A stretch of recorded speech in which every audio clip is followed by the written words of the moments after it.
یہ جو ہمیں لوگ کہتے ہیں نا آپ لوگ جمہور امت سے ہٹ کے چل رہے ہو، تو کہنے پر گورنمنٹ کی طرف سے کوئی پابندی نہیں ہے.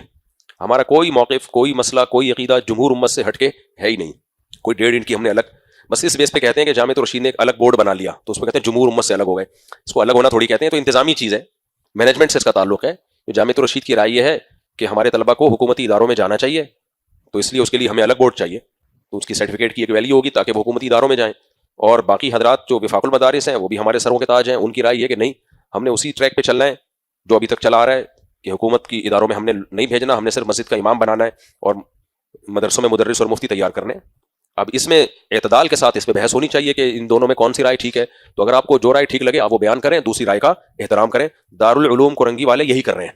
ان کی طرف سے کبھی آپ نے کوئی ایسا نیگیٹو کمنٹ جامعۃ الرشید کے خلاف، مجمع کے خلاف، مجمع جو نیا بورڈ بنایا، یا مفتی عبدالرحیم کے خلاف کوئی بھی نہیں سنا. نہ حضرت مفتی تقی صاحب نے اپنی رائے ایک بیان کر دی، خاموشی اختیار کر لی.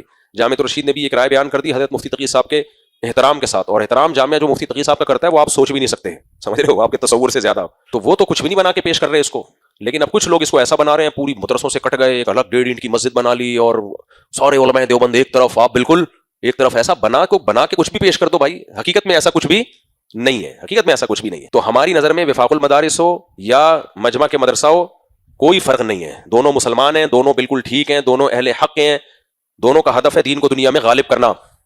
تو اس غالب کرنے کے لیے پالیسی میں اختلاف ہے، ایک کی پالیسی ہے کہ اس طرح سے ہونا چاہیے اور دوسرے کی پالیسی ہے اس طرح سے ہونا چاہیے. اور ہماری رائے ہے کہ جو مدرسہ سوسائٹی ایکٹ کے تحت رجسٹرڈ ہونا چاہے یہ بھی ٹھیک ہے، اس کو اس کا رائٹ ہے، اور جو مدرسہ وزارت تعلیم کے تحت رجسٹرڈ ہونا چاہے اس کو بھی اس کا حق ہے. تو اگر بات کو ہلکا رکھ کے ایکسیپٹ کر لو، بیان کر لو تو کچھ بھی نہیں ہے. اور اگر بڑھانا چاہو تو بڑھاتے رہو، فساد کی بات کرتے رہو، لڑواتے رہو،